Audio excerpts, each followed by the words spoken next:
Up until the 1st of April 1958, as I said before, the Nigerian army was part of the British Army.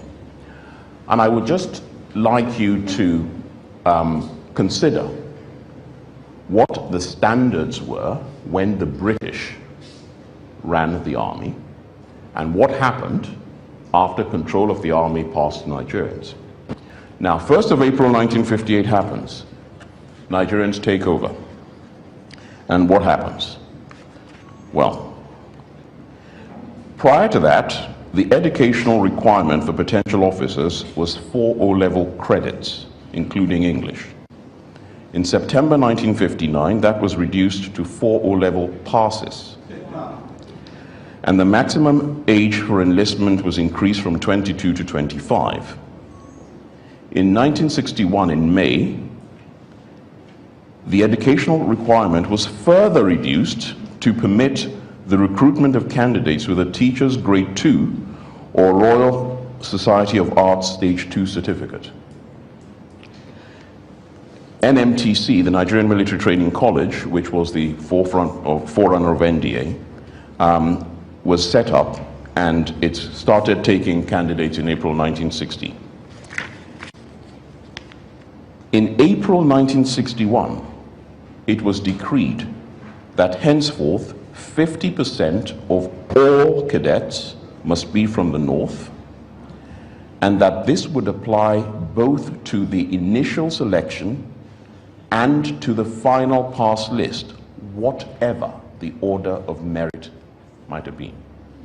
In other words, it was now possible for a Northern cadet to make the final pass list above a Southerner who may have been above him in the order of merit, but it was not possible the other way around.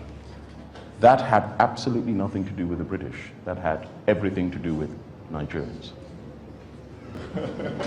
The North being, and I make no apologies for saying this, being far better strategic thinkers than we in the South have ever been, understood from the get-go that whilst they may have the advantages, whether this was real or otherwise, of population and political power, ultimately,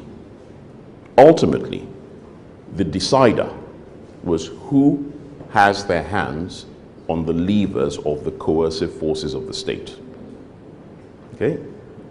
And because they understood that, it was a very concerted attempt and effort on their part to encourage and get and drive their people to join the army.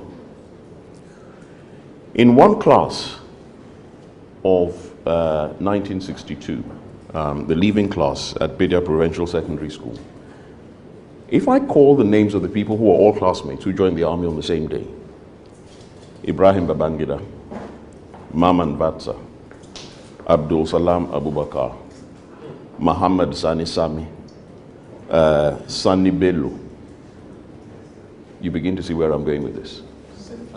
All of them were all classmates. In 1962 alone, the Minister of State for Defense made 2 visits to that school. Makaman Bida. On the second occasion, he was accompanied by a very smartly dressed young major called Yakubu Gowon. And it was a deliberate policy to sell the army as a career choice to these people. There was absolutely nothing stopping the rest of Nigeria from taking the same view, but we chose not to do it because we were preoccupied with the idea that we were all going to be doctors and engineers and lawyers and nonsense. It's strategic short-sightedness.